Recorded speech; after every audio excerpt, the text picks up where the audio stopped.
Markout Mania. Markout Mania. We're marking out this Saturday morning on Markout Mania.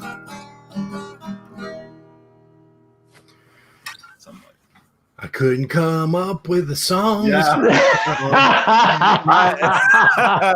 I was gonna say nice tribute to the classic song, but Zeus just said, "Fuck it, whap." Yeah, I messed around a little bit with doing. You ever heard that song Valerie with Amy Winehouse? Mm-hmm.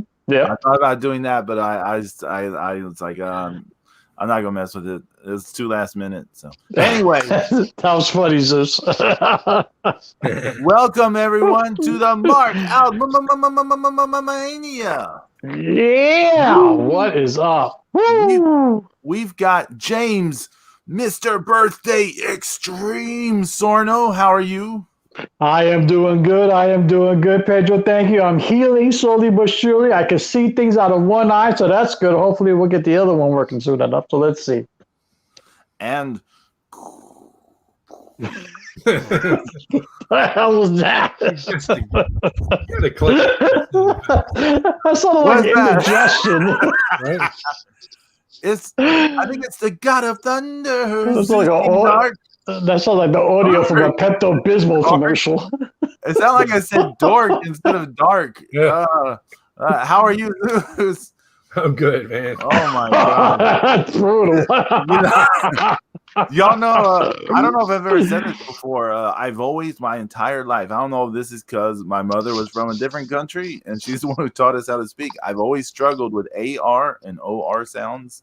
Like sometimes it just all comes out the same with me. But it's just one of those things. And that's the excuse for the rumble thumble. Rumble fumble. Rumble thumble. Talking about I try to beat on the desk to try to make oh, okay. I don't know if you can hear it. Anyways. Yeah. What's up? Oh my God. Good times. Fun stuff. A lot of stuff happened this week. Like a lot of wrestling stuff. There were before the New Japan stuff, you had that Cyber Fight Festival where there's a big title change on there for Noah. There's a big Noah title change on that thing. Then you had New Japan, of course, obvious big title thing there. Just all kinds of stuff. NXT UK, another big title change. Just lots of big stuff this week. I finally caught up to UK. Yes, finally. Oh, okay. What episodes did you catch? I saw yesterday's, I saw last week's, and the weeks before. Oh, okay. So I saw the last 3 episodes. Oh, finally. So you saw Dragunov Noam Dar, right? Oh, that was excellent. But here's my thing. So it's been a month and I haven't watched NXT UK. So I finally woke up early in the morning. I decided to finally catch up, right? So I figured, let me just hit Twitter real quick. I'll say hello, bullshit here, bullshit there. I'll get off and I'll catch up on 3 straight hours of NXT UK. So I'll catch up. So I'm excited. I'm proud of myself because I'm actually going to do this, right? So I go on Twitter. What's the first thing I see? Then by Pedro with Meiko Satomura saying, congratulations on winning the NXT UK Women's Championship. The very first thing I see, bang, spoiled. There goes my 3 weeks. And I'm like, all I can do is sit there and laugh. I was like, that was awesome. Good job, Joe. Sorry. I didn't even think it about was it. all good. It was funny. It was good. I didn't even funny. think about it. I apologize. No, it was funny. It was good. It's my fault. I shouldn't have caught up. Because of course, we're all like, of course, Pedro hates spoilers. Pedro watches his show. Spoiler! Spoiler! I'm going to put a mask on you, call you spoiler. Brutal. Speaking of masks, guys, Missy Hyatt just tweeted out saying to keep Mass Superstar Bill Eddy in your prayers. So I don't know what's going on with him. What? I was about to say that, Zeus. I heard about it because Lanny Poffo was talking about him. So What's going on with Mass Superstar? he has a history of heart issues, right? Right. Yeah. Okay, 'Cause so he's a great big fucking dude. yeah, well, his history of heart issues is having complications from something. I mean, I don't know if I want to say what it is, but it's something. It's not because of that thing. It's just he has issues and it's having a bad reaction to something, and so that's why people are worried about him. Oh, I hope he's okay. Brutal. Yeah. Yeah. So I don't want to say what it is because some people are manipulating what it is. Like they're saying, No, just say what it is. I don't know what you're talking about. Say what it is. He got the vaccine, the Right. COVID vaccine, and Okay. some people are putting it like he has this issue because of the vaccine, but it's like he's having just a complication, right? Right. An existing complication that was, is having an issue as a reaction because some people have reactions to, whatever. So, I mean, I didn't want to, I didn't want to get it twisted. That's why I was being careful. That's cool. That's good. It happens, I got my shot. I'm fully vaccinated, so, I had to be careful too with my heart, but, it's good. The vaccine, kicked our asses. I mean, it did. We were feeling like crap for 4 or 5 days. We had the Johnson & Johnson too. So the Johnson & Johnson one. I had the Moderna. Yeah, my arm is still sore, man. I got it on Tuesday, man. My fucking arm looks like it's still beat up. I feel like I was arm wrestling Grizzly Smith. No. Hey, I have a question, James. Yeah. Okay, I haven't seen any of Dark Side of the Ring this season, but his episode, you can find most of the episodes on YouTube. I know. Yeah. But you cannot find his episode on YouTube. Is there a reason for that? It's a fucked up episode. Let me tell you. It's probably wouldn't pass muster with the damn YouTube. Let me just say this: on the episode itself, the whole thing with Grizzly Smith, that they interviewed the whole family. You got Jake the Snake, you got Sam Houston, you got Rock and Robin. The whole clan is there.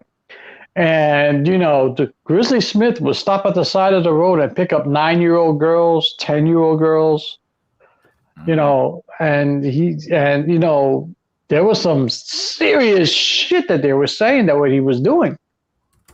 He married his second wife or third wife or whatever it was fooling around with Jake the Snake while Grizzly Smith was fooling around with one of her daughters. She was like 10.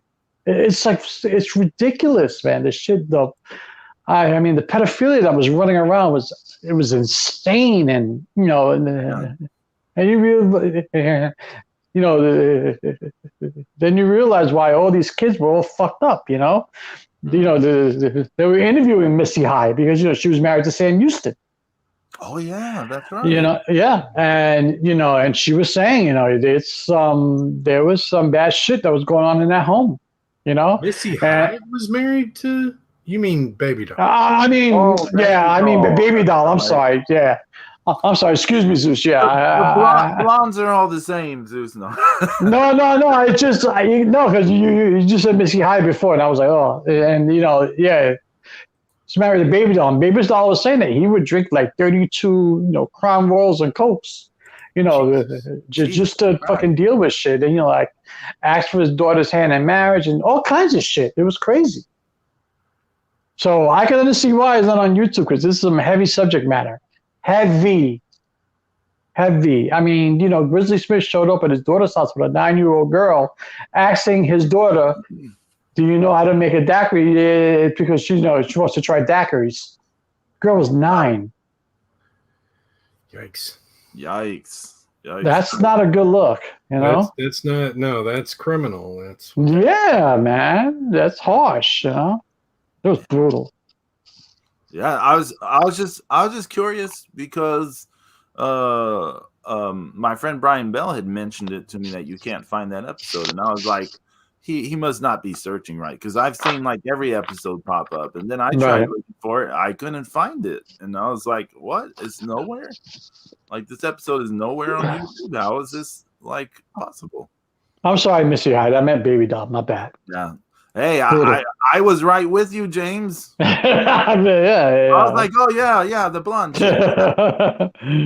But yeah, it's. I mean, it was, and there was a lot of stories from a lot of the boys in the room, like a lot of the boys in the locker room were they were saying a lot of stuff about Grizzly Smith and the whole family, it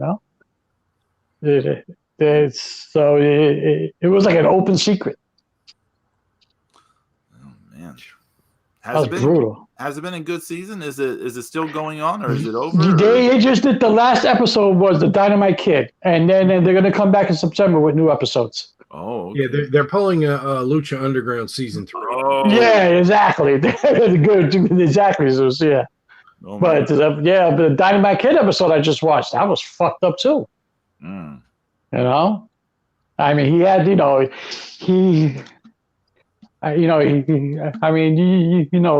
Dynamite Kid had a legit Napoleon complex. He had to be the toughest guy in the room, and he did stupid shit to do it. But he was his in-ring work he was amazing in the ring. But it's so sad that it's overshadowed by all the other shit he did. Yeah. It's just sad. It's just it truly is the dark side of the ring. It's brutal. Yeah. Yeah, sounds like a dark season. Like even more so than before. Like hell yeah, man. It's harsh. We found even darker places to go to. Right. I've been watching the spinoff too, man. Dark Side of Football. It's actually pretty good. Oh, I've heard mixed things on that. It's not bad. I've heard you love it or you hate it. It's not bad. It's terrible, but it depends if you're into the some of these people you want to slap, and other people you're like, wow, I feel bad for these guys, and then you're like another guy, you just want to punch in the face. And I tell you like this, for football was I don't know how it is now, but back then in the 70s and 80s, football was a shady business, man. The NFL was a shady business. That they didn't care, they wanted to get your ass. If they're paying you, you're getting on the field. They don't care if they got to inject you or fill you up or do all kinds of shit to put you on the field. They're putting you out there. Yeah, it was a shady business. You said injecting. Yeah, I don't know. cortisone shot. Yep. Yeah, well, I saw I saw some thread and people were talking about New Japan, and they were someone in this thread said something about Okada and Tanahashi and all these people get like regular like shots of XYZ before they go out to wrestle so they can do their matches, that they're always in pain. And I was like, where are probably liquid painkiller, who knows. But I was like, where are they getting this from? I hadn't. Have you all heard about this? Like, is this? No, I haven't heard, but I wouldn't be surprised. I mean, we've kind of speculated about Tanahashi before. I mean, Tanahashi could barely walk, so God knows what's in those knees. Oh, this is a good segue to talking about that Cyber Fight Festival thing. Did either of you watch the Muto Marufuji match? No, I didn't. Zeus? On the what? The Muto Marufuji match from No, Cyber I have Fight? not seen it yet. Do you know the result, or? Oh yeah. Is it okay if I spoil it, or? Oh yeah, it is. Yeah. After we already established I spoil stuff. No. So I was really surprised. Muto moved around so well in that match, like compared to that match we saw him win the title in. Yeah. Mm-hmm.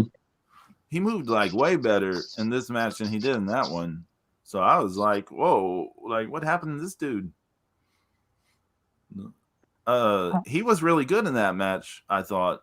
Marufuji not so much.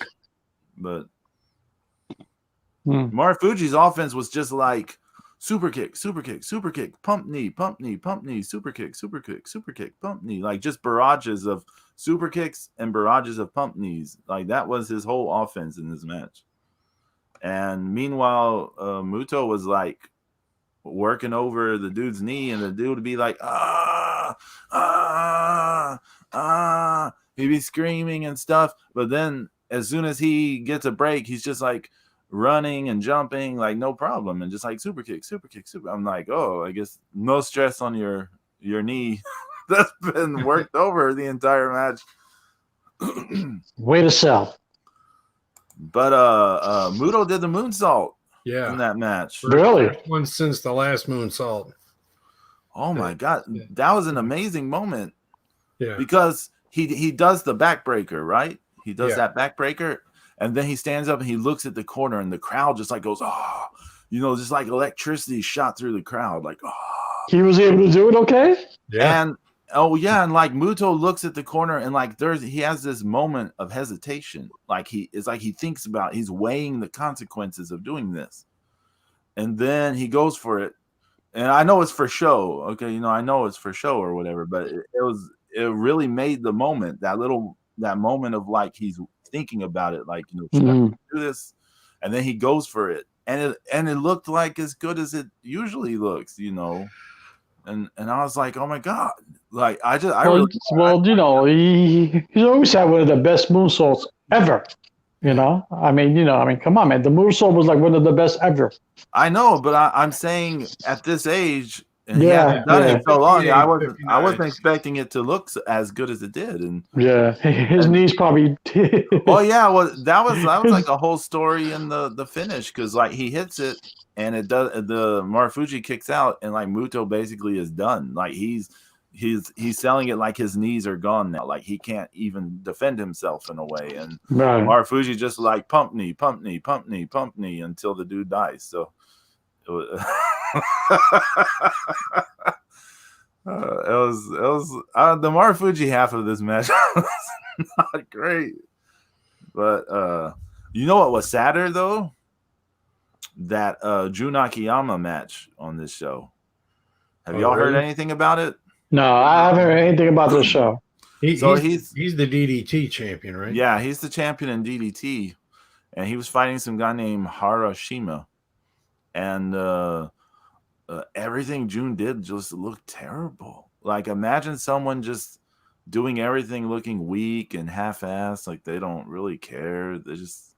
Everything just looked lazy and weak, and it just looked bad. And I was like, if I didn't see, like, if my eyes didn't show me this was Jun Akiyama, I would never believe it's Jun Akiyama. But I know it's like Jun Akiyama so many years away from before, right? But, yeah, I mean, he's not the same he used to be. Oh yeah, not at all. And yeah, that match was terrible. I couldn't believe I saw. I don't mean to bring up this dude, but the Clown Meltzer guy, Clown Meltzer. That dude gave that match like 4.5 stars or something, and I was like, "Are you shitting me?" So bad. After seeing that man's office, okay, he's a hoarder, and and he's lives in a fire hazard. I mean, he is one match away from being barbecue chicken. Come on, man. Muscle gave me 6 stars. They're able to take a piss straight. So there you go. I mean, he's out there, man. The other match I saw from there was the Tokyo Joshi Pro Women's match, the title match, but I didn't like that one either. So I don't know. It was not a good show. I don't recommend anyone watching the show unless they want to see like Muto have like Muto. If you want to see him have like a surprisingly good performance, considering his state of physical condition, watch that match. But it's also a very frustrating match. His knees probably got him back the next morning. I didn't get to see the post match.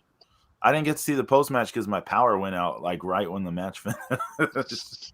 Fucking Texas. We had a lot of power outs this week. We had like 3 in a row, like 3 days in a row of power outs, outages, even outages. Anyways, that's that bullshit. But we've all seen the New Japan show that from the day after, right? I Mhm. just all I watched was Shingo, and Oh, well, I only saw the top it's 3 okay. matches. I mean, I know what happened. I saw the last 2 matches. I saw Ibushi and Jeff Cobb, and then obviously I saw Shingo and Okada live. That happened. Yeah, I was like, oh, okay. I was up early and I caught it. I'll just say real fast because apparently I was the only one who saw this. But Desperado Yo was pretty good. I thought that was a pretty good match. I mean, It's worth they checking ought out. to be. If those two can't have a good match together, there's something wrong. Somebody's being an asshole. Desperado was pretty funny because he did a lot of kind of like laughing villain bits in this match. I don't want to give too much away, but it's just funny how it pays off later in the match. But anyway, Yeah. James, Maybe that'd be part of my reward for getting my homework done today. I'll watch Despy and Yo. So don't forget, yeah. So you saw Ibushi Cobb and the main event live. So tell us about it. I like I did like Kota Ibushi, Jeff Cobb. I thought it was hard hitting. I thought it was good stuff. 2 very athletic guys, as you mentioned earlier, Pedro. Just they were doing their thing. They were telling a good story. I don't know if Ibushi pissed off Jeff Cobb in the locker room or in another match before, or maybe this was a receipt. But there was a couple of times where Jeff Cobb looked like he legit just smacked the shit out of Ibushi. I was like, okay, did I miss something here or what? I haven't watched New Japan in a while. Okay. But I thought it was a great match, man. I thought it was pretty good. I was really into it. It was good stuff. The right guy went over. Okay. Because, you got advanced storylines, which is good. And they're doing it right. I thought it was a good match. It was a good lead into Okada and Shingo. Because, I was amped up at 6 o'clock in the morning watching it. So there you go. I was all amped now, And I was like, all right, it was good. It was good. And then I watched the Shingo Okada match. Now, I had very high expectations for this match. I don't know why. I just did. It started off okay. The one thing I didn't like in that match is when they were trading the forearms to the face. It looked like it came off. It came off as to me. It came off as Yuji Nagata light. It was like a Yuji Nagata and Minoru Suzuki light. If you're going to hit somebody in the face like that, then hit him in the face. It didn't look good. It didn't look good. I'm sorry. Hit him for real, damn it. Hit him for real, damn it. No, because after you watch Nagata and Suzuki do it, you're like, holy shit, But like after that, I'm like, okay. They had some really good moments in that match when fucking Shingo just destroyed Okada on the floor, on the outside of the ring. I was like, holy shit. Holy shit. Yeah, I thought Okada's back was broken for sure. I was like, now you got a legit excuse for your back, But I got to give Okada credit. Like he wasn't lazy. He was throwing decent drop kicks. I was like, oh, okay, all right. So he's into this match. Okay. Obviously, I wanted Okada to win. I'm not mad at the result though, because it was good. It was. I thought the match could have been better. I just thought it could have been better. I thought the Jeff Cobb Ibushi match had more. It just had more substance to it for me, but it was a good match. It was a good match. Shingo was, I think he's going to make a good champion. He's very charismatic post match too. I just want to say something about Ibushi Cobb real fast. I liked it a lot. Because it was just like 2 crazy athletic dudes doing insane athletic stuff and just lobbing bombs. It was just they were doing it. To me, it was. I keep saying summer blockbuster movie because it was like boosh, boosh, boosh. Like it was like explosion. Yeah.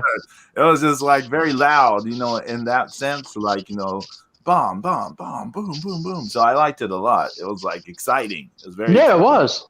I didn't think it really had a ton of story to it. I know they were playing off the Cobb hitting him with that one thing in that other match in the build up to this one, but it was just two guys beating the fuck out of each other. So yeah, it was super exciting. I liked it a lot. And yeah, I did too. when Cobb hit his version of Ibushi's finisher, I can never remember what the name of this finish is. What's the name of that thing? Where he holds them by the wrists and yeah, and the knee, yeah. There you go. So it's the Kamagoya, right? Yeah, when Cobb hit his version late in the match, the way Ibushi sold it was like he was dead. Like it made his eyes frozen and everything. He's dead, Jim. Yeah, it was good. It was good stuff, you know. I thought that was gonna. I kind of bought that finish. I thought that was gonna be the finish. But it's funny you say that too, Pedro, because that same thing, almost that same thing happened in the Shingo. Oh yeah, in the Okada match when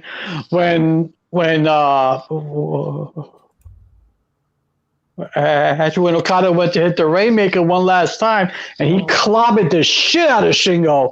I thought it was over, 1, 2, 3, and then he kicked out and you saw Okada's face and it's like it was like a freeze frame. His eyes didn't move, you know. He was like shocked, and I was like, because I thought it was over. I was like, match over, that's it. Here comes Okada, another championship reign, and I was like, and it got me, you know. And you saw Shingo's face, and he looked like he was trying to put his head back on his shoulders after he got decapitated. But that's when the match got good for me, you know. I was like, this is really good.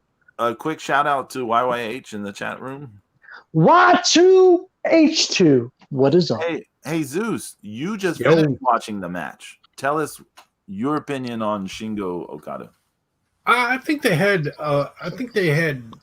very good effort. I don't think it was like the best effort, but I liked it. I thought it was a good match. You know, everybody's working hard. I don't think people were resting on their asses. You know, I mean, I had to listen to you guys talking through some of it, but sorry. I mean, it's my, you know, we went to the gym this morning, so I started it late. But no, I like, you know, sometimes I enjoy Okada's, you know, losses, you know, more than his wins, you know. Here we go. I'm not saying that. I mean, it just like sometimes, like when you know it's not a foregone, you know, when it was a foregone conclusion. Yeah. I mean, certainly Pedro thought that there was zero chance of that happening. That's true. I thought Okada was gonna win. I thought so too. Yeah. I mean, I thought, you know, when Ospreay before he got injured, and he had the belt, I thought the way it was set up was for Okada to beat him for the belt. So, I just assumed they were going to go back to that here. But I say go back to that. We have no proof that was going to happen, but you know. Right. Actually, I like the post match stuff where he actually called out Ibushi, so it was kind of cool, you know. I like the match. I seem to like it more than y'all did. Yeah. But I liked that the first half was more of a slow burn, and then they had like kind of an explosion of temper, and it really kicked off. That was good. The escalation. I did like seeing Okada showing some emotion, some, you know, having to come back, and you know. Hey, you know what? This match made me actually appreciate his money clip. Oh. No, hear me out, James. Go ahead. Okay. So the more times he put that money clip on, did you notice 3 times? Did you notice the crowd would like get completely silent at first? It was just like a non-pop, like almost the inverse of a pop. Mm-hmm. So then when he finally goes for the Rainmaker, they are losing their shit. Yeah. And I was like, that's why he's using that. It's like like a guaranteed pop creator in a way. Like, do the shitty thing. The crowd's like, no, not this again. Then go for the Rainmaker. Yes, thank you. It's like, I was like, oh, I see as a routine. I like, oh, I can appreciate this now more. than before. I know exactly what you're talking about, Pedro, but I still don't like it. Yeah. When Shingo reversed that Rainmaker. Yeah, that was kind of hot. That was hot. I thought that Okada's boots were in the ceiling. Oh, he hit him so hard. Yeah. What about real late in the match? There was the thing where I can't remember. He hit Okada with something, and Okada was like getting up on his knees, and Shingo ran off the ropes and did that like lariat thing to the side of his head, and Okada made this face like he was in both disbelief and losing consciousness, like as he was slowly going down. That kind of made me pop. I was like, what? It was a good match. It's just I just thought, it'd be a little bit more, but it was good. It sufficed. That belt still looks like shit. That belt, I'm trying to look, guys. I am trying to like this design. I really am. It's just not working for me. It's not. They need to get to transforming it. Damn it! It's not working for me. Just start playing with the belt, like. Yeah, what's the transforming noise? Transformer. Pedro's the human beatbox over here. You don't want me to do beatboxing. That's going to be terrible. If I do beatboxing, it's going to be like the most white guy beatboxing of all time. It'll be like, it's going to be terrible. It's going to be the worst thing ever. Stop it, damn it. No, I try to like the design, it just can't. I just not working for me, even though Shingo was having a little bit of fun with it, he was like, this belt's too loose. Yeah. Fix it. Yeah, it was like they had such a hard time putting it on. Nothing about that belt works. It looks huge on him. It does. The side like straps and plates look like gigantic on him. Mm-hmm. I don't know. It's just I don't know. And now we have Ibushi back in the title picture, so we'll see where they go from here. Hey, it is okay. So this is June. We're in the month of June, right? Mm-hmm. We started off going into the year. Oh my God, Transformers! Transformers. Good job, Zeus. There we go. Going into the year, Naito was champ. He loses to Ibushi. Then Ibushi loses to Ospreay. Then Ospreay gets injured, and Shingo now is the champ. So in 6 months, we've had 4 champions. That belt is bad luck. That belt is cursed.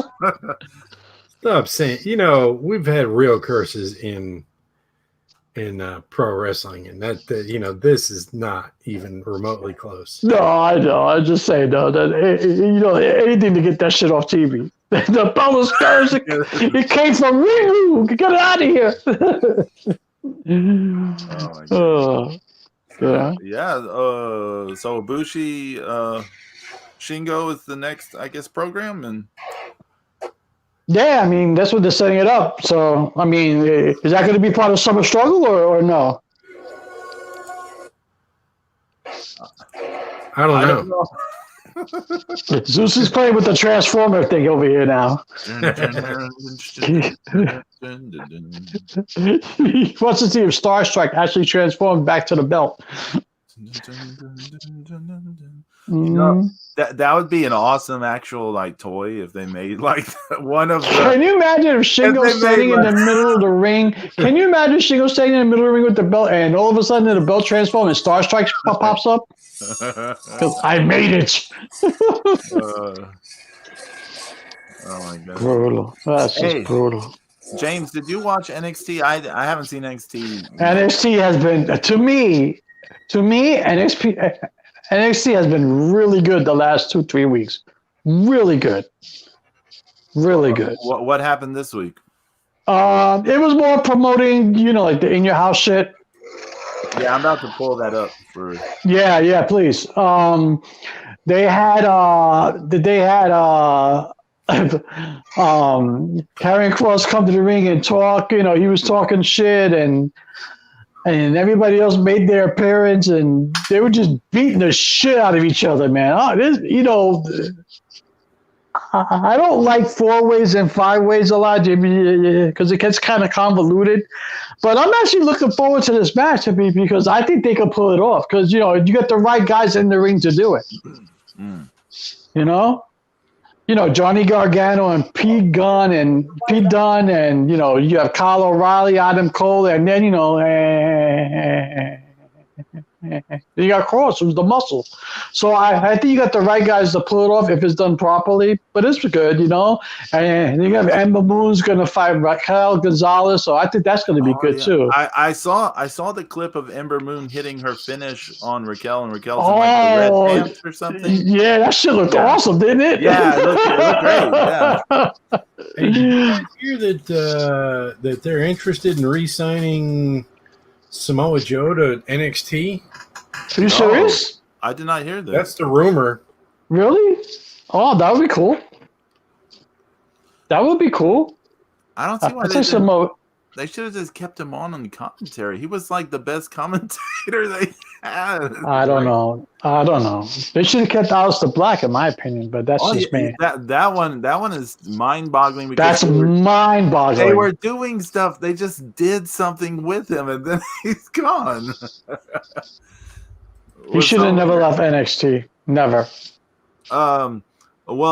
Hey, you want to run down the show?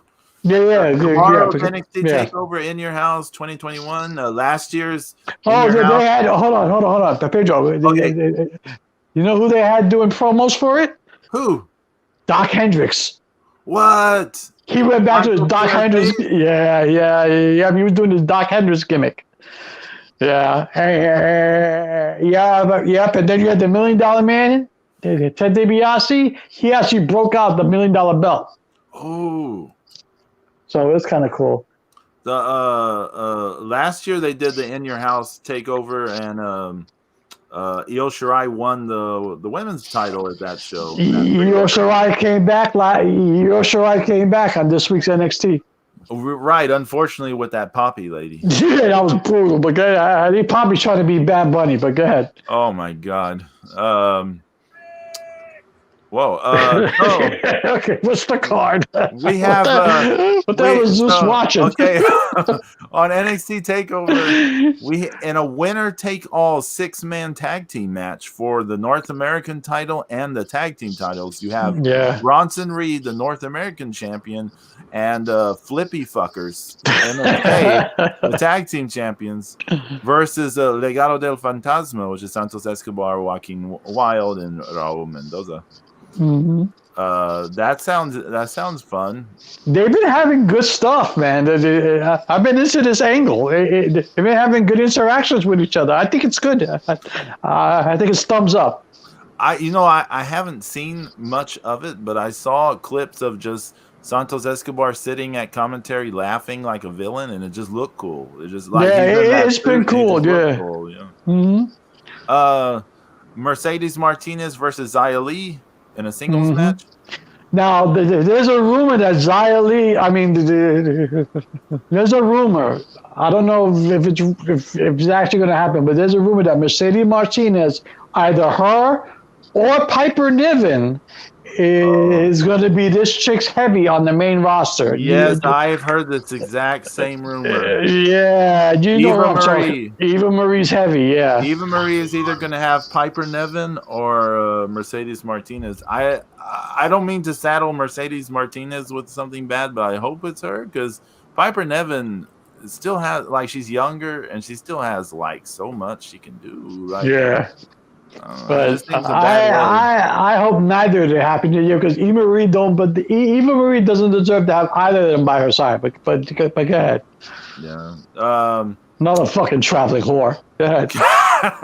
Well, I'm not going to say she's a traveling whore. She's just not very good in the ring, right? She sucks balls. She was not good in the ring, but no. Not good in the ring, not good on the mic, not good doing anything. Okay. Right, but I don't think. I've never heard that she was a terrible person to people, right? No. I don't want to say when you call what's it, Melina stuff, Melina's been involved in all kinds of crazy shit. Like, Yeah. but She's a real traveling whore. Yeah, she yeah, I probably, mean, yeah. Eva Marie, Yeah, she's not really a traveling horse. yeah, She just sucks. yeah, she just sucks in the ring, and she just sucks at wrestling. But Yeah, she's just finding another profession, like a hand model or some shit. Get the fuck out. she was running her own athletic line of clothes and stuff. So I'm kind of confused that she went back to this. Maybe it wasn't going well or something. I don't know. But anyways, Cameron Grimes versus LA Knight in a ladder match for the vacant $1 million championship. Let's see where this goes. But I'm not, I turned into a Cameron Grimes fan only because of the last ladder match that he was in. He was awesome in that match. Remember that match, Pedro? He's been awesome in more than just that match. Yeah. But I'm going to see where this leads. Because last year, you might remember this, James. Last year on one of the takeovers, he was in a multi-man ladder match, and we said he was the glue of that match. Yeah. And then earlier this year, he was in another one, and him and Swerve were both like the glues of that match. Mm-hmm. And then he was the stuff with Dexter Lumis. He ate ass the entire time. Like he just jobbed and stuff the entire time, but he threw himself so into it. Yeah, you just like you couldn't help get into the guy. Like he's got, you know what? I've gotten to like him very much, man. He's entertaining. He's good, and he's good in the ring, man. He really is. I mean, it's interesting with him. Imagine they took this guy. He was just I mean, if we're honest about it, he was just like a flippy, ugly dude in Impact and TNA in the 80s before. And they took this guy and they're like, we're going to have you talk like Brother Love and and stuff. And it works. And at first you're like, oh man, this voice he's doing is fucking annoying and this. But he's like put so much into this. He's like made it work. Mm-hmm. And I watched like a compilation of clips of him and Ted DiBiase doing all these skits, and they were hilarious. Yeah, they're funny. I have to admit, they were hilarious. So he's done a good job. LA Knight, I mean, he seems to be a waste here in my opinion. Yeah, he's wasting NXT. But go ahead, yeah. Okay, so then women's title match, Raquel Gonzalez defending against Ember Moon. I have a funny feeling they're gonna beat the shit out of each other.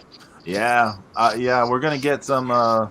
We're gonna get some excellent super kicks to the head spots. I know that. Which you saw NXT UK from this week. They had some fantastic ones in that Meiko Kaylee Ray match. Yeah, I thought Kaylee Ray hit her hard a couple of times. I was like, shit, man. Yeah, I was like, but yeah. I saw what the trick to it was though. It was part camera angle and part how Meiko was like would sort of lean towards it and then throw her head back. That was making it look that way. I was like, oh man, like there's, I mean, I don't mean to spoil the magic tricks or whatever, but I was like, oh wow, like that's pretty cool. Yeah.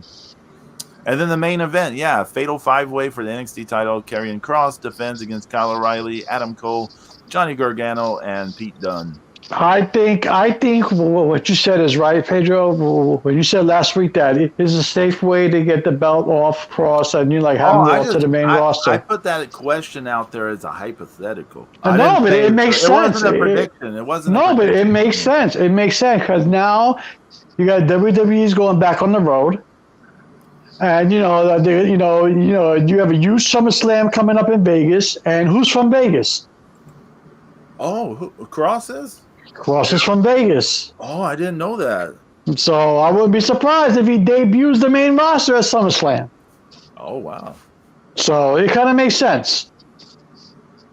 That entrance will be kind of cool live, like in front of an audience. Yep, in a big building in Las Vegas. So there you go. So I like Piper Niven, YYH. She's cool, man. Yeah. Piper Niven, she's been good for a long time. Yeah, she's been really good. They just don't they don't do a lot with her. I mean, no, they had her job to Kaylee Ray so many times, which is disgusting. I mean, it wasn't I mean, yeah, kind of, because the way they set that. Do you remember how they set up that feud, James? The whole shit, that backstage shit was that just did it for me. Do you remember like there's the thing with her, Kaylee Ray, and Tony Storm? Yes. It led to that 1-3-way that was really good on that takeover, and that NXT UK takeover that was really good, and then it led to that I Quit match between Tony Storm and Kaylee Ray, and you remember Yes. the whole deal where like Kaylee Ray was gonna basically end Tony Storm's career, and Piper Niven is like crying, like begging Tony Storm, like, just stop. I'll get revenge for you or whatever. Yeah. And so Tony Storm like quits or whatever so she can save her career, her health and stuff. And so now it's in the hands of Piper Niven to get revenge for her friend, right? And they follow that up by having her lose like multiple matches. One of the matches, Kaylee Ray, remember her knee was all fucked up, like in kayfabe or whatever, not for real, but in kayfabe, and they were gonna stop the match, and not Tony Storm, Piper Niven didn't want it to stop, or was gonna let it stop, and what's her face got angry, and then they restarted the match. Yeah, I remember all that. Yeah, and she lost against a one-legged Kaylee Ray, and it kind of like it kind of cut off her legs in a way there. And then they had that other match where they fought all over the place, and Jenny costed her the match. Yeah, that's the one I was like, oh, that was it. And then that led to her teaming with Jack Stars, and this whole gimmick where she shoves Jack Star's head in her bosom repeatedly to feud with Jenny and Joseph Connors. It's just like, what are they doing with this girl? I don't get it. Like, I don't get what. Talking about inspiration. Brutal. But let's see. Takeover tomorrow should be okay. Should be a good card. So let's see what happens with that. I mean, hopefully it will be good. I don't want to see Piper Niven on the main roster for Eva Marie's heavy. I don't want to see that. I don't. Nor Mercedes Martinez either. She's not heavy, James. She's my sister. No, as her heavy. Like Big E used to be the Dolph Ziggler. I was trying to do. Joke. He's not heavy. He's my brother. Oh yeah, I know. Okay. Eva Marie should go out and fail alone. That's it. Damn. I'm just not the biggest fan of hers. Zeus, you've been seeing anything besides Shingo Okada? Yeah, a lot of homework. Oh. Yeah, that's the whole thing. Is I just it's yeah, very involved. Going back to school, I'm enjoying it. I'm but I actually got. I mean, I know it's early, but I've finagled working on my old comic book. Back into getting graded on it and stuff. So. Oh, that's cool. Yeah, that is cool. Yeah, my communication English teacher and my graphic design teacher, they're really excited. For me to finich it. So. Just don't moodle so anybody in your class, okay? Yeah. It's hard, because classes are really small. Like my class is like I have one class with 6 people in it. Oh wow! Yeah. Let me show you the Rainmaker. Whap! I don't think these people can handle it.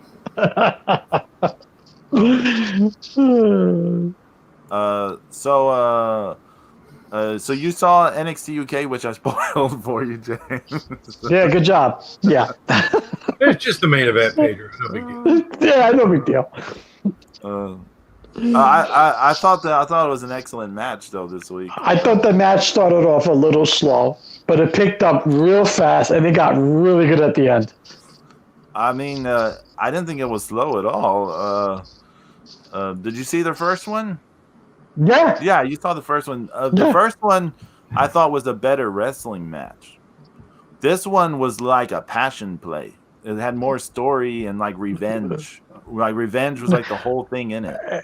The only thing I didn't like about this match, where I said it started slow, was that after Kaylee Ray hit fucking Meiko a few times, she just stood there and waited to look at her reaction. I'm like, yo, what the fuck are you doing? Pounce on her. You know? It was like, are you ready to take a picture? Cheese. I mean, come on. I mean, hit her. So that was the only thing that got me. But then, like as the match went on, it started getting really good. And then, like everybody, she took like 11,000 super kicks to the face, and she keeps getting up, and I'm like, holy shit! And then, and I'm yelling at my teammates that Meiko's hulking up. Look at it, brother! Go, brother!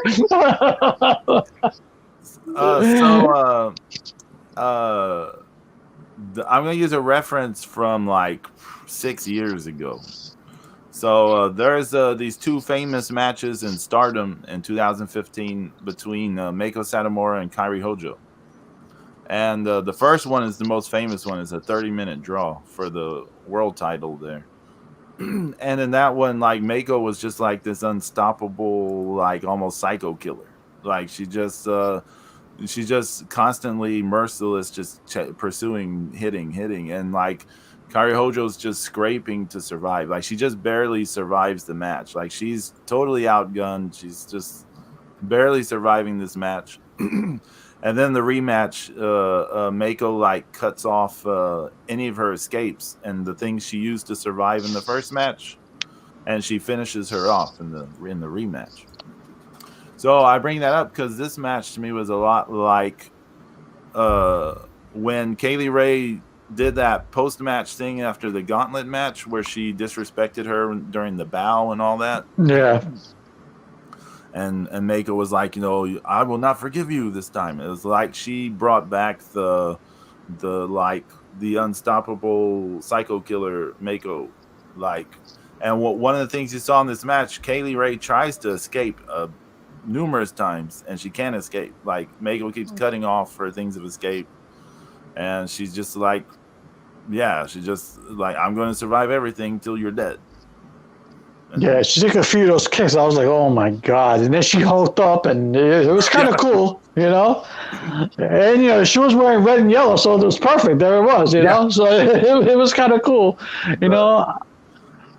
Oh, I was just going to say that the finishing stretch was very Japanese in that, in a lot of Japanese wrestling, they have that thing of just, they finish people off with just a wave of offense where the person can't defend themselves. That's basically what they did here. Like, I thought there was a bit of a slip up. Now I don't know if it was Meiko who slipped up or if it was Kaylee Ray who slipped up on the cartwheel kick. Yeah, exactly. You know exactly what I'm talking about, right, Pedro? Yeah, the first one. Yeah. Yeah. I was like, oops, did she really hurt her? I was like, oh shit, Because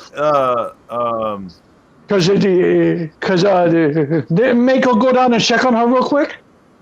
Because that's what it looked like. It looked like because after she kicked it, I was like, oh shit, I think maybe there is some miscommunication because what's it called? Kaylee Ray went to move out of the way, and Meiko still hit the move.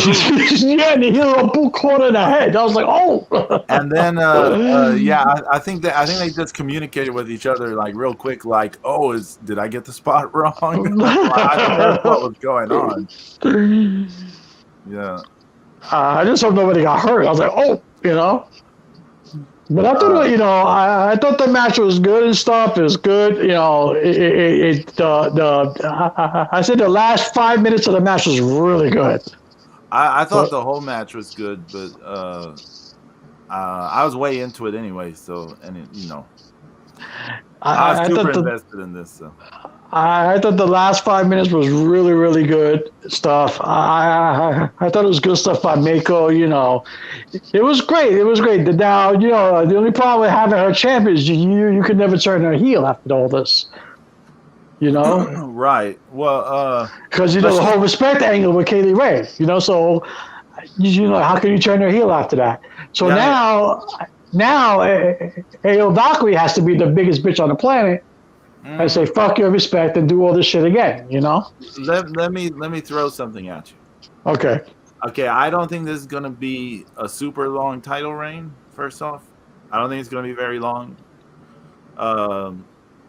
One, because she's there to train. I mean, ultimately, the reason the WWE tried to get her in the system was why they were using her sort of part time the last 2 or 3 years, anyways. Yeah. Like she did the Mae Young Classic, and that established the thing of like having her fly to Florida, like pre-COVID. They're having Meiko fly to Florida every so often to help with training the girls at NXT. And so they want her training like people. That's the main reason they wanted her, right? Yeah. Like, of course, they want her for the performance aspect for a little while, but ultimately her job there is to train. Yeah. So I don't think she's going to have the title for a long time. And no, I figured a month maybe. There's a rumor of who's coming, right? Do you know the rumor of who's coming to NXT UK? No, who? B. Priestley. Oh yeah, I heard. Yeah, I heard. So I suspect Meiko's is a little bit of a transition. She's gonna transition the title to B. Priestley, and then you have Aoife Valkyrie can beat Meiko in the build up to taking the title off of B. Priestley. I like Aoife Valkyrie. Actually, I like her. Yeah, I like her too. I like her. She's good. Oh, and I finally get to saw that Noam Dar fucking Dragunov match. You were right, Pedro. That shit is fantastic. Yeah. Fantastic. Fucking Dragunov is a savage. And then he had the balls to come out at the end of the Joe Coffey Rampage Brown match. That match was good too. That match was really good. Two big guys going at it, and then fucking Dragunov comes out like and fucking Joe Coffey and Rampage Brown look at each other like, what this little guy gonna do? And I'm like, don't sleep on Dragunov. He took Walter to the limit. So, is that where this is going ultimately? The winner of that's going to be the one to dethrone Walter? I would assume. I would assume, right? I mean, because you got to take the strap off him eventually. He's approaching 800 days. I know, it's ridiculous. It's ridiculous. Has anyone had a title reign this long in a? Well, it's kind of skewed because of COVID. Oh yeah, that's true. So. That's true. But yeah, but it was good. It was good stuff, man. I'm glad that Meiko went over. It's good. I figured you'd be having a little party in your house after Meiko won. Yeah, I told you about. I like how they did the streamers after she won. Yeah, the red and yellow. I told you about the Hogan sitting in Tampa going, I never got streamers. But I mean, she's worn those colors like her whole career. Yeah, I know. But well, it was kind of, as someone who's like followed for so long, like I think the first time I saw like a tape of Gaia Japan was in '99. So I think like someone who's seen her like as a kid, basically, like because she was like a teenager when she started Nitro, right? But like I first remember her from the Gaia Japan tapes. Like if I saw her on WCW, I just didn't notice. What year she was on Nitro? That was a long time ago, right? That was a long time ago, 96. Yeah, it was like 96 or 97 is before they changed the stat. It was that long ago, really? Shit. Yeah, it's incredible. It's incredible how her career. She's in the late 40s, right? Oh no. Oh, she's like 40 or 41. Yeah. She was like 15 or something when she started. So. But there's a cool picture on Tenzon's Twitter of him at he says he's at Chono's store in Ginza, and they've got like there's a trophy. It might be one of like the tag team trophies they had, but looks like they sell a bunch of suits or something. Maybe it's a clothes shop. I get my shirts from Chono. Yeah, I get my shirts from Masahiro Chono. If you say something bad about my shirt, I'll headbutt you. Yeah. If you want to dress like a yakuza, Yeah. Yeah, if you want to dress like a yakuza. But yeah, on Meiko, it's weird, like watching her for so long, and from Gaia to this to that, Sendai Girls, and everywhere else in between, and now she's like holding a title in the WWE. That's like, she's really made quite a career. Well, she definitely deserves it. I mean, if you're going to bring her into the company, you're going to put the strap on her, number one. And two, especially if you're going to hire her to, because the main reason she's there is to train people, like you said, Pedro. But, like a nice little ancillary benefit from that is here's the belt for a month or two. Sure, why not? I mean, it's not for nothing. She's trained like some of the biggest stars the last few years in Japan. So. And especially with more and more influx of women wrestlers coming from Japan, So it's, it's good. I mean, sadly, probably her top student is no longer wrestling, but Kogetsu. But Chihiro Hashimoto's still there, and a bunch of others. So I'm just waiting for Kairi Sane to come back. I wouldn't hold your breath. Yeah, I don't think she's. Sometimes she posts like stuff on her social media, like in her wrestling gear, but I think it's just like old photo stuff. Yeah. Yeah, I know, but she's got to be getting the itch after keep watching all these people. She's got to be itching. Yeah, maybe her neck is itching too. Yeah, that's yeah. I mean, she wanted. So she wanted to participate in Stardom's the Budokan show earlier. Is her neck that bad? I don't know. I know she had concussion issues. I'm sure she does have neck issues because, I mean, we don't talk about it. Io Shirai has neck issues. That's the reason Io Shirai was supposed to come a year earlier than she did, but she had to stay another year in Japan because of her neck. Like the doctors wouldn't clear her to sign with the WWE until some point later whatever changed, they would clear her to go. I'm watching MLW Fusion right now. I can't wait for this new season to start, man. Azteca Underground. I'm actually getting hyped up for this. Oh yeah, so what y'all talk about? What do you know so far about that? Well, they're doing a draft now. Are they drafting now, Zeus? Right? They're doing some draft shit now, right? It's supposed to be coming. Yeah, I don't know exactly where or when. MLW drafts their wrestler, and then Aztec Underground drafts their wrestler. And I think they're going to start filming in the ECW arena in the first week of July, right? Something like that. I think that's what I saw. Yeah. Yeah. So because I have MLW on now, and this is from January, so I'm like, nah. Yeah, it's just. I guess that's what the Fusion is. It's just reruns. Yeah. So I'm like, okay. But they had a lot of good stuff last year. Before they ran out of material. Because when COVID shut everything down last year, like MLW had like XYZ amount of footage still to go to release. Yeah. And then at some point in the summer, they like ran out. In the early summer, they like ran out of stuff, and it was like, okay, now we're just gonna show really old stuff. Well, I'm watching it right now, right? Yeah. Okay, and they said the original air date is from February 27, 21. That's right smack in the middle of the pandemic still. Now, I'm watching this show right now, and nobody has masks on. So I'm saying that this was taped pre-COVID. So if it's taped pre-COVID and it originally aired this year? Is there a crowd? That would have to be an entire year old. Full crowd. Full crowd, and nobody's wearing masks. James, full crowd. Okay, I know for a fact that the footage you're watching has to be like really old.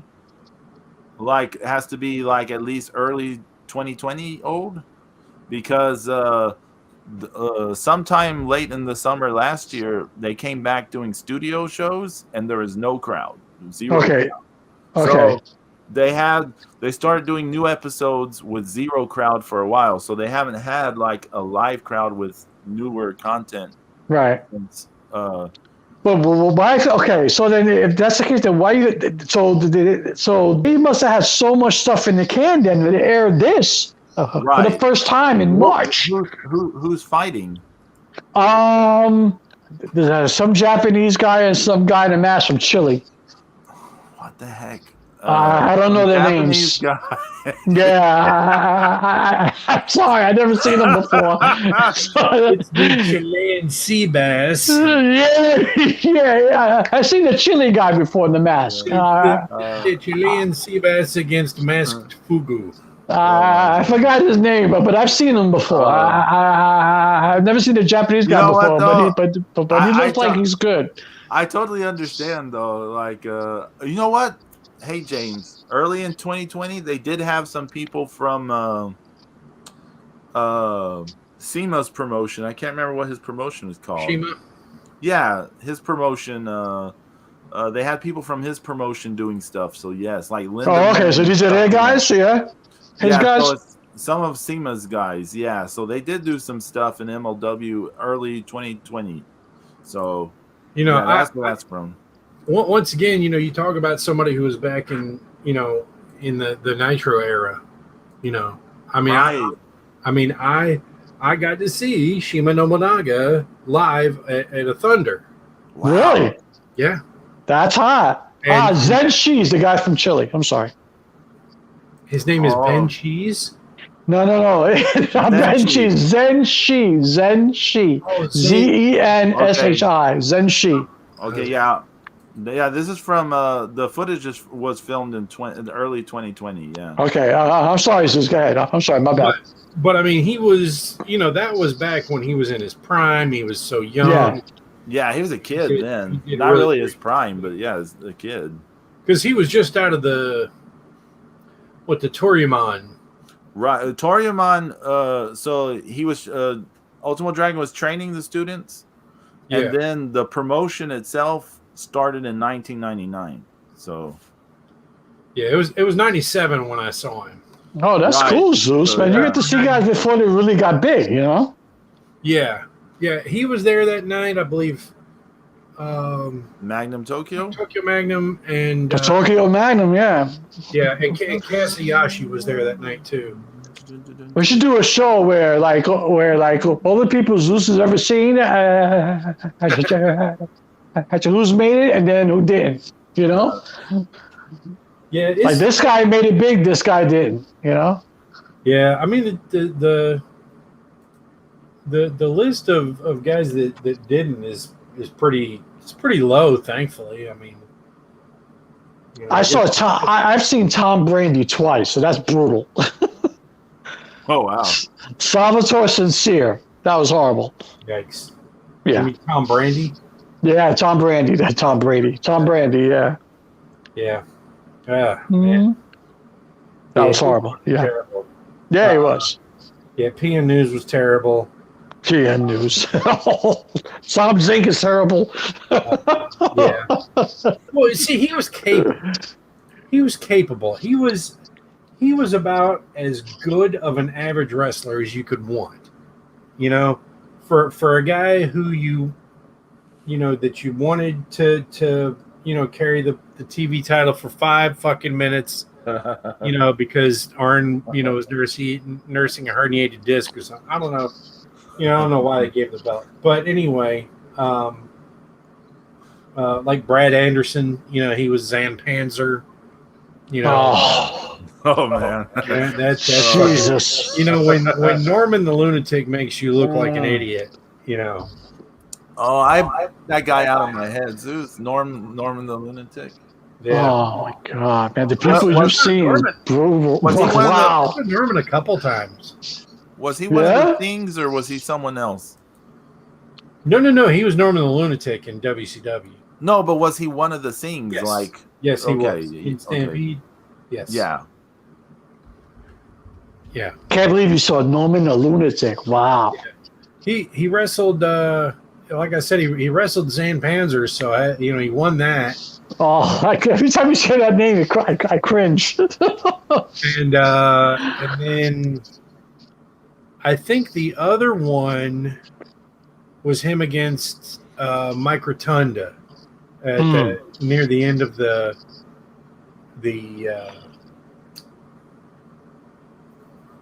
near the end of the Varsity Club. Oh, Okay. When Rotunda didn't have any belts, and Al Lindemann is the other guy's name. Yeah. Okay. One of Shima's students. Zeus. I remember seeing Van Jammer. Oh man. Van Hammer? Van Jammer, man. Remember that? I remember Van Hammer. Van Hammer. That's his name. Van Hammer. Yeah, I'm fucking everything up today. Right? Yeah, Van Hammer. Yeah, I remember Van Hammer. I saw him once too. Mm-hmm. That was brutal. He couldn't throw a punch either. No, he really wasn't that. I mean, he had the effort though. I'll give him that. Yeah. He did. What was that tag team he was in, Zeus? Oh, well, he ended up in the Flock. I think this was before the Flock. Yeah, it had to be before the Flock. Yeah. The thing with him and Max Payne and. I'll look it up. He was in a tag team that he will always show up on WCW Saturday Night. Yeah. Oh man, I forgot his name. Fucking Van Hammer, man. I saw him live. I was like, oh, he threw the worst punch I've ever seen. Guitar. It's horrible. Man, you couldn't gimmick that fucking thing. No. No. I mean, that was a you had to swing and miss that fucking thing into a damn, into a railing or something, because that was a real fucking guitar. Yeah. But oh my god. Yeah. I did not know he was in the WWF. He was? Yeah, for he received a tryout. Okay, it was. Yeah. Yeah, there was a lot. I mean, that's the worst part about. Well, not the worst, but I mean, one of the worst things about, WCW folding is those guys that those few guys that they did, bring along that were good from the power plant. They were. They never got a chance in WWE. Jindrak and O'Hare and. I like Jindrak and O'Hara. I actually liked them. That's what I'm saying. I mean, they weren't bad. I mean, I didn't really like them, but I mean, they were very athletic, and they those were guys who needed an NXT to. Yeah, I thought Sean O'Hare was a beast, man. Yeah, Sean Stasiak. Sean Stasiak, all those guys, man. Yeah. Sean O'Hare, he died, didn't he? Sean O'Hare was a fucking beast. But didn't he die? Oh, I don't know. Did he? Wow. I believe so, yeah. Yeah. Jindrak, he went on to have quite a career in CMLL. But that's right. Yeah, he was. It was funny because he was the heavyweight champion there for a long time. I mean, he ended up vacating the belt because of injury. But the women were like crazy for him, and I used to think like he's not that especially attractive, but the women were crazy for him there. Oh, Gringo Guapo. He was pretty ripped too. Yeah. Right. Yeah. You know what I liked in WCW? Who? But I thought that if you ever went to the WWE and the WWE was smart, you could have blown up Alex Wright. Mm-hmm. Yeah, he just retired after WCW folded up though. Yeah, that was a big kid. He threw a hot drop kick. He danced like shit. He was awesome. He did a great job of getting under people's skin. Yeah. Yeah, you could have used that. Yeah. The whole German thing, Das Wonderpunk. He made the U.S. title the German title. And Yeah, that was a decent gimmick. What was that character he morphed into after that? Remember when he shaved his head in WCW? Berlin. Yeah, there you go. Berlin. Good job, Pedro. I like the music group Berlin better than. Yeah. Oh, look at the Von Erich boys. Right? Yeah. And I tell you, just, remembering World Class and, every time, those guys, they came out to those fucking, those great fucking songs, Tom Sawyer or Stranglehold or Bad to the Bone. That's what that's what the Dynamic Duo came out to. Bad to the Bone. That's right. That's old school right there. Yeah. It's old school, baby. I mean, they just literally would have to fight their way to the fucking arena because they had string separating the alleys. I fucking never got that string. I was like, whose genius idea was to put up that little string that looked like it did anything? I was like, well, what is that? Right, and sometimes fans would just run up to the damn ring in mass and try to get autographs. Yeah. You know who I like though, and I was a big fan of the World Class. Even though to me, I thought he was a good heel, but like I remember when he was a face for all these years, and then he went heel. I was so upset. Iceman King Parsons. Yeah, when he became the Blackbird. Yeah, there you go, Zeus. Yeah. I think I've mentioned this before. I always think about when he beat Kerry for the title in World Class, how they did this whole thing where the lights went out, and then when they came back on, Kerry was like unconscious, and he like covered him and won the title. And I just remember how pissed off like we were at home and the crowd was. Man. Oh, I'm sure they were. I'm sure they were fucking livid. Yeah, we were pissed off. Like my brother and I were pissed off. Like, what?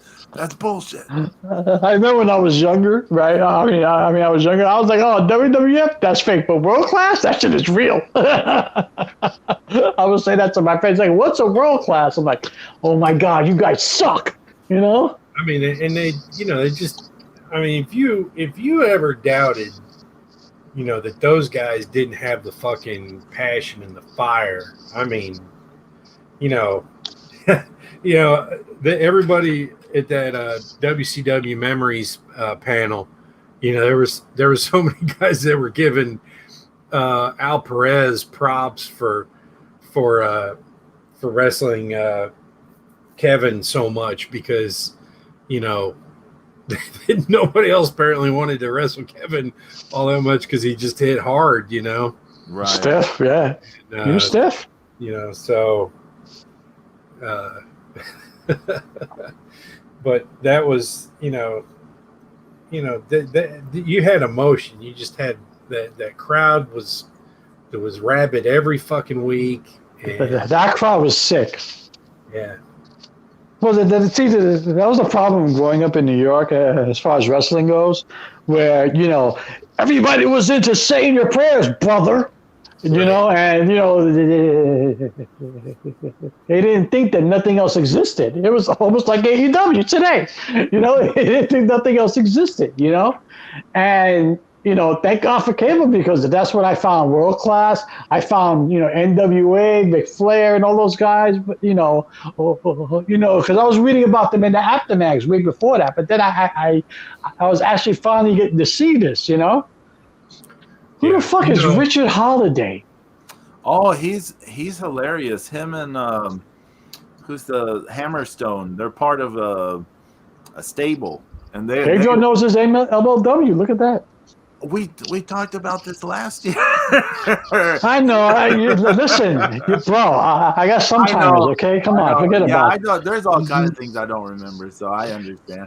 But, I'm trying to remember I can't remember the name of the stable, but their segments are hilarious. They have hilarious vignettes, and he stole the Caribbean title from Savio Vega. He didn't win the title; he just stole it, and he defends it like it's he's walking to the ring with it now. Yeah, he defends it like he won it, but he never won it. He just stole it. But and then here's some guy named Mance Warner who's walking to the ring with the 24-pack of beer. Warner. Okay, Mance Warner is shit in the ring. I'm going to tell you this right now. He's doing a Stone Cold gimmick.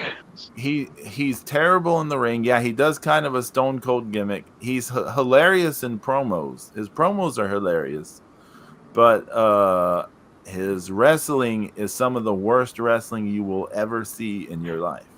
Okay, so why am I watching this match then? Okay, so I said this last year when I talked about MLW. The thing with them, they take these outcasts and mutants, guys who. But it's true though. I don't want to be your friend. You are the evil mutant. They take these people who have burned all their bridges everywhere else and this and that, and they just do stuff with them. They just find a way to make stuff work, even if sometimes the wrestling is terrible. They just come up with hilarious things. Yeah. Oh my God! And now what is this? The blue what? The BWO. How's the BWO here? Oh my God! Wait a minute. They just do a big BWO graphic on the screen, and then and they didn't do anything. Oh no, the Blue Meanie. Blue Meanie, yeah. The Blue Meanie. You got to be shitting me. Man, that guy is super nice. If you ever get a chance to talk to Blue Meanie. Brian Heffron's a good guy, yeah. So I mean, some of his choices, like hanging out with Jasmine St. Clair, can be debated, but I wanted to talk to him longer when I met him, but there was just so many other people, Yeah. And I was just like, I don't want to dominate some guy's time who's, there's other people around, So you should just do a bolt, lightning and fuck everybody else. I mean, there's so many people. I mean, I didn't get to see, the last one, I didn't get to see so many people I wanted to, and, I got to see so many people, it was just, it was really, really good. No, I hear you. Hey, listen, I saw Camille from a distance, and that was enough. Oh, she's coming back to WrestleCade. Yeah, she is. She is? Oh, yeah. She won the NWA Women's Championship, yeah.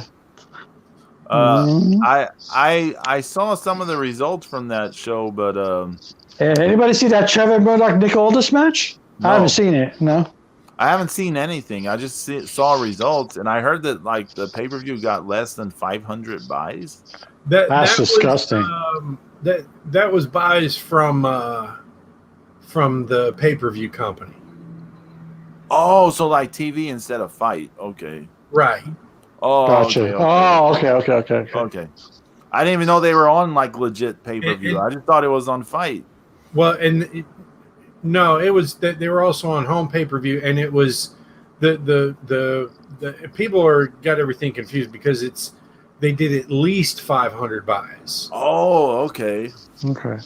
So that's an old school pay-per-view way. Click. Yeah, right. Yeah, people are going how do I get this? What website? No, on my TV? On my TV? Where? Yeah. How? Really? You ever watch WCW, idiot? Come on, what's wrong with you? That was the one thing I was excited for back in the day when AEW did that very first Double or Nothing pay-per-view or whatever it was called, and I had to actually order it through my TV. Yeah. That brought back, it was very nostalgic. I was excited. I'm like, oh shit, I feel like I'm watching an old school WCW pay-per-view. And then they fucked up. Yeah, because you enjoyed the pre-show just enough to to buy it. Yeah, yep. And then you argue with yourself. I should get it, shouldn't I? Should I get it, shouldn't I? Am I going to get it or am I not? $50? Fuck it. Yeah, no, too much, baby. That's pizza, beer. Come on, let's do it. It's, the whole arguing with myself. It was awesome, It was awesome because, it was just like back in the WCW days, It would be my brother and I, and he was like, "Yo, you want to get it? I don't know. You want to do it? Yeah, let's do it. Why not? No, I don't know. It's going to end late. Well, fuck it. Let's do it anyway. Okay, let's do it. Let's do it. $50. Bang. That's how it was back then. It was awesome. I love that. I watched one match from the show last night. I'm not going to go into the stuff about that match so much, but I just want to say commentary is so terrible. Like worse, if you thought their commentary was bad before, their commentary is like at an even lower position at the moment. I wanted to turn the sound off, but then I didn't, which was I can tell you like this, Pedro, without having seen the match that you watched, nothing could be nothing could be worse than what SmackDown did last night with Rey Mysterio and fucking Dominic. Tell us everything about that. I only saw the clip of Roman yeeting Dominic. Yeah. Well, okay. It all goes back to last week when it was the Usos. They were fighting against Dominic and Rey. It was the first match on the show, right? Jay's on the floor being covered, like in the middle of the ring, 1, 2, 3, but his shoulder was up. And everybody said, no, his shoulder was up, but the referee just says, you stand. So, they had a big schmoz in the back, and they were giving an instant rematch because, it was a mistake by the ref. Okay. So then in the last match, it was the rematch on the same show. So they're doing their thing, all four of them, and then out comes Roman Reigns. He beat the shit out of Rey Mysterio and fucking Dominic. Like it's like he abused him, like brutal. No, it was like I was like, oh, he's throwing Dominic around, throwing Rey around, like doing yesterday's laundry. It was horrible, right? So this week, yesterday on SmackDown, fucking Rey Mysterio challenges, that you did that to my son. That's my family. Why don't you do that? You speak of family. How can you do that to my family? Blah blah blah blah blah. Okay, shut up, Rey. So out comes Roman Reigns, and they do a thing, and fucking Rey Mysterio is hitting fucking Roman Reigns over the head with a kendo stick. It looks like he has no effect because Roman Reigns is so big, and fucking Roman Reigns has no selling it. Right? I'm like, oh, come on, this is horrible. So out comes fucking Junior over here, and fucking Junior jumps in the ring, and he kendo sticks fucking Roman Reigns, and Roman Reigns just looks at him like, are you serious? Like, really? And he picks him up, but it's like a half-ass powerbomb with the stupid camera angle and how they're going to throw him out of the ring. And Dominic Mysterio fucking looks like he's convulsing or you got a shocker up his ass. Yeah, because the faces that he makes is brutal. Okay? And, he's like, and then they throw fucking Dominic Mysterio outside the ropes to the pit of unknown fate, yeah. Right. In reality, it's probably like 10 matches the whole fucking setup to this week and lay it softly. Yeah, because the guy weighs like 105 pounds soaking wet. Okay? So it was just horrible. The way it was done was horrible. Look, if you want to get Rey into a program with Reigns, there's better ways to do it. I think WWE is trying too hard. I just think they're trying too hard. I mean, the whole shit with, I think they're trying too hard. I do like the contention with they have something there with the Usos and Reigns because one of Usos brothers is with Roman Reigns and the other one is not. So, that's causing friction in that family. I like that. Go with that. Uh-huh. But this whole shit with Rey and Dominic, and Rey's like, that was my son. Like, oh my God. He's fucking, well, you put him in a wrestling ring, he's going to get beat up. What the fuck do you expect? Okay? He fucking looks like Pee Wee Herman with a belt on. Give me a fucking break. I just want to say, I I feel like they've done this too many times with Ray and Dominic. Stop. Someone beat up Dominic, and then Ray's like, "That's my son. We're gonna fight." Yeah. Like we've come seen it a bit on. too many times now, haven't we? Like Ray's giving his heartfelt. When you attack my family, you attack me. How could you? You're supposed to be the tribal. I acknowledge you, and I acknowledge that you're a low life. I acknowledge that you're this. That was good. And then he gets to the part with my son. You attacked my son, and then his voice is changing. I'm like, Ray, if you cry on camera, I'm gonna get pissed. Don't do that. Don't shed fucking tears on SmackDown. No. And then here comes Roman Reigns, and then he hits him with these shots. And then the way he picked up Dominic was just brutal. I'm not going to tell you, you guys saw the memes. Yeah. It was horrible. Like a fucking Jerry's kid being electrocuted. It was brutal. Damn. That's what it looked like. I'm still thinking about something from earlier about. Yeah, I'm not going to say that. I'm not going to say that. Yeah, do not say that. Oh, God. It looked like somebody was giving him the shocker, I mean, everybody looked to see if Ricochet was in the ring. What? No,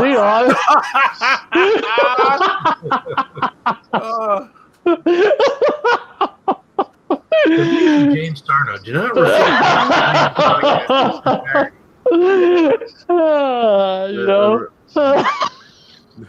Ricochet's like, if I give you the shocker, will you give it back? Oh my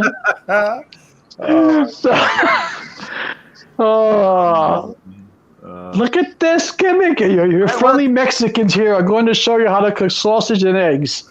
The L.A. Park and his family. Yeah. It's hilarious. I'm L.A. Park, the authentic original La Parka. Yeah. I'm your cook. And this is my son, Hideo de la L.A. Park. Yeah. Yeah. We're going to show you how to cook the champion's meal so you can eat one day and be a champion in MLW. Oh, my stars and garters. Look at this. There's one skit that they did where L.A. Park's in bed with his wife, and the wife keeps like nagging him about stuff, and then he farts in bed and all that stuff. I'm trying to read his T-shirt. Hold on, I'm trying to read his T-shirt. What does it say? Never trust a skinny chef. That's actually good. He's actually cooking sausage on air. That's kind of hot. Yeah. Hey, I did finally watch the 500th episode of Ring of Honor this week, so I did get to that. How was that? It was pretty good. Both matches were good. The pure title match between Jay Lethal and Jonathan Gresham, that was really good. And then the Briscoes, the brothers fighting each other, that one was really good as well. They're very different matches. Who won the pure title match? Jonathan Gresham won. Okay. They did a good job with that, because that both guys were like destroying each other's arm, and so Jay Lethal saw he was getting in a bad way, and he came up with a strategy where he forced Jonathan Gresham to use up all of his rope breaks, because you only get 3 rope breaks in the rules. And then once you've used up all those rope breaks, like you can't use the ropes to get out of a submission, you can't use the ropes to get out of a pinfall. So he forced Jonathan Gresham to use up all his rope breaks. So now, like, Jay Lethal, has a strong advantage in the match, and Jonathan Gresham's a little desperate because his arm's in a bad way at this point because both guys were working over each other's arm, and then he caught Jay Lethal in a roll-up where the only way for him to get out would have been to use his shoulder, but he can't because his shoulder's been, like, worked on all match, so he can't use it. And I thought it was, like, a clever little way to sort of protect Jay Lethal while also giving the win and all that kind of stuff. Okay. The other match, like, that match was, like, just all technical wrestling. And then the other match was just, like, bombs and wild kind of stuff and people going through tables and all kinds of stuff. There were 2 different matches, but they were both really good. It was a good episode, so I recommend checking it out. Now there's I always like the Briscoe brothers. That's free on Fight, right? Yeah. Yeah, if you if you go to my coffee, ko-fi.com/Texan Spaniard Studios, and you see those reviews I've been writing up, if you see the ones for those episodes, there's links to the specific episodes. Now, I bring this up for a reason. It's really hard to find the episodes on Fight. I don't know why they've made it so difficult to find these episodes, but it's difficult to find it on your own. It's not impossible. It's just difficult. So, yeah. I'm just trying to give people an easy way to go find the episode. Just scroll to the bottom. You don't even have to read the drivel I wrote. Just scroll to the bottom, find the link to the episode, and watch it. Fucking LA Park is making me hungry. Yeah. It's getting about that time. We all got to start thinking about lunch and dinner. We got chili here, so I'm gonna put some habanero. Oh, you got chili over there, Zeus? Shit, yeah. I'm coming over there. Right. It's good too. Don't worry, I'll bring my own fork. I'm ready. You're gonna need a fucking ladle.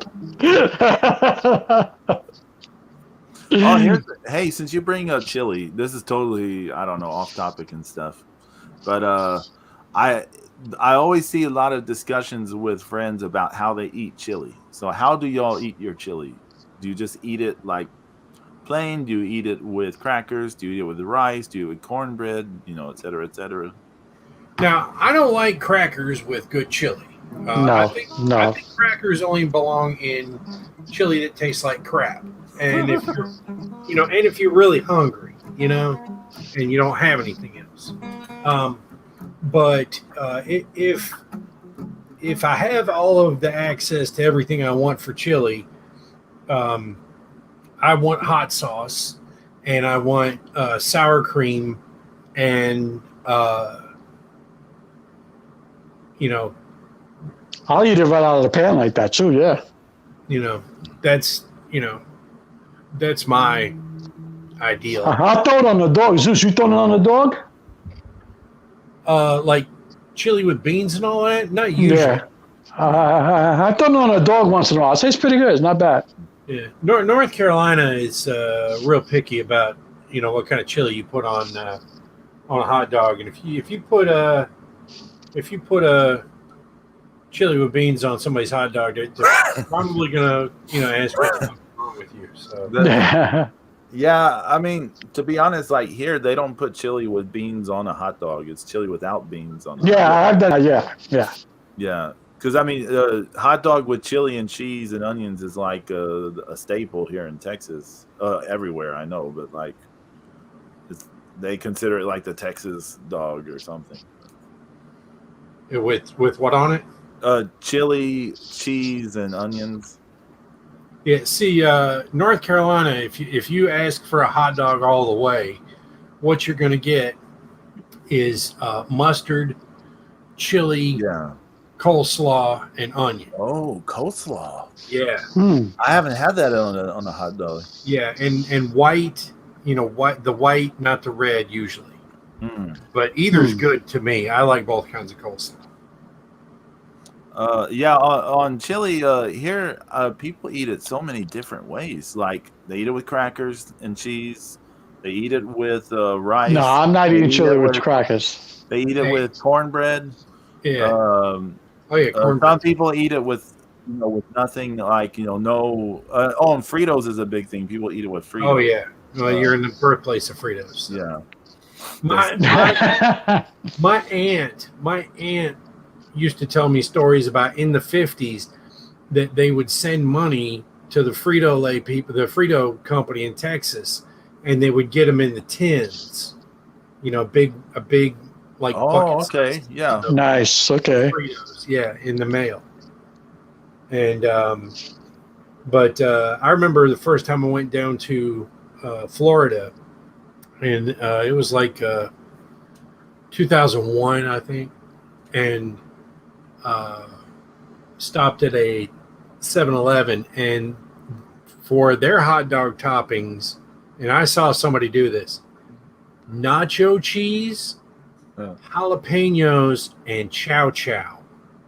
Oh, weird. Yeah, chow chow, that relish stuff, right? Yep. Yeah. Weird. Yeah. That's That's heartburn ready to happen right there. Yeah, I was gonna say Really that's a is. date with the bathroom waiting. And that I can't imagine like a lot of nacho cheese on a hot dog because that bun is just going to turn into mush. Yeah. Really. Yeah. Oh man. Oof. Ugh. I like my dogs relatively plain. Like I want, I'll take spicy brown mustard and some sauerkraut. That's it. That's good too. I like onions and sauerkraut. Yeah. On a like a sausage dog too. Yeah. I've done sausage dogs. Oh yeah. I don't know why I do not care for hot dogs as much as I used to when I was younger. For some reason, I've gotten to a point in my life I kind of disdain hot dogs. I don't care for them. Well, so much. and I tell you one thing that really helps a hot dog if you grill it. Yep. Yeah. I haven't cooked mine, but Pedro, I haven't cooked a hot dog inside the house in ages. Outside on the grill. Yeah. I used to love sausages on the grill, like bratwurst and what have you. But anyways, now I'm properly hungry. I put pizza on the grill. That comes out outstanding. Oh, really? I have not had pizza on the grill. Like, is it already cooked or it's already cooked, right? And you let it. You don't let it get like cooked all the way. But you take it out of the oven and then boom, you put it on the grill to finish it. Outstanding. I have a cousin who lives in Indiana, and they sent us like a bunch of frozen pizzas from Lou Maldonati. Is that what you call it? Yep, Lou Maldonati's. Yep. Yeah, from Chicago or whatever. But they were frozen. I mean, they're frozen pizzas. But they sent this to us, and we had that this week. But it was just frozen pizza. I mean, but it was. I mean, it was good, but it was a ton of cheese. Yeah. Ton of cheese. Well, no, the big commotion down actually in my neighborhood right now is that they finally opened the White Castle in Florida. Oh, really? There have been lines like I've been on the way to appointments at 7 a.m. There have been lines around the block. I really don't. I've had Crystal Burger and I've had White Castle. I just don't think it's all that great. It's murder burgers. That's what we used to call them back in New York, because they're murder burgers, because you eat those, your system's fucked up. Oh, man. I've never been to a White Castle. But I will say at 4 o'clock in the morning after having a night full of drinks, you could swallow down, 8 to 10 double cheeseburgers and they feel pretty damn good. I'll tell you that. Hey, do y'all remember that promo that Tommy Dreamer cut in ECW when he was feuding with Lance Storm? He's like, Lance, you're the kind of guy that goes to the Chinese restaurant and gets steamed broccoli and chicken, and I'm the guy that goes to Crystal Burger and gets a whole dozen burgers and gravy and. I've had a good burger in a while, man. I need a good burger. We had some great turkey burgers the other day. Holy shit! I love turkey burgers, man. It's so good. Really good. Now I like doing a lot of stuff with ground turkey, but my dad is not for it. It's not accepted, so we can't get away with it so much. Well, listen to this. So you make 2 thin patties, and then you put some crumbled cheese in the middle of it, and then put another patty on top of it and cook it. Holy shit! Oh, Zeus, you're killing me right now. Now I'm thinking about like smash burgers, like the style of smash burgers. Like now I'm going to Freddy's. So hold on. So you put crumbled cheese in the middle of one, and then you put the other patty on top, and you cook it like that? Yep. That's getting done today. Yeah, 5 minutes on each side, man. You're gonna die. My God. We started talking about wrestling, and now it's just Degenerated. all I'm hungry. finally going to heal from my eye, only to die from another heart attack. No, James. Turkey burgers. Do not do that, James. So what happened? How did Jim die? It was the burgers, damn it. How did Jim hey, I want to say thank you to YYH. He's not Bundle Jim, he's Burger Jim. What? Y double H, thanks for hanging out, baby. Also, I know we did this last week, but another shout out to Bye Lucha for all the awesome translations he's given some of us and stuff. And, Hashtag Luch translates shit. Yeah. He's killing it. Luch translates shit. Yep. He's killing it. He's killing it. It's trending. It's trending. It's trending. I want to give a shout out to Gomer, aka Headless Door Gomer. Gomer. Yeah, that's my CHF buddy. You know, he's killing it right now. He's the Wolf Champion of the world. Okay, so he's killing it. Yeah, if Heather listens to this, we all love Gomer, and I don't want to say more. We all love Gomer. To be the dog, you gotta beat the dog. Woo! Everyone, have a good week. God willing, we'll see you all next week, and who knows what we'll talk about. I'm gonna get a report on that burger because I'm gonna do that shit.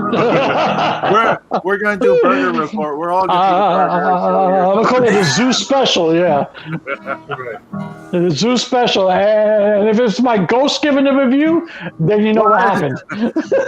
We'll be glad to have the ghost. James, what you're telling me is we're gonna have to have a Ouija board or something. Yeah, Ouija board. Yeah. Was the burger good? Everybody hands goes to yes. Everyone, take care. Don't play with the Ouija board. You're welcome. No, I hate that thing. I'm scared of it. Peace. Have a good weekend, yo. Wear your mask. Wash your hands. Get vaccinated. Bang.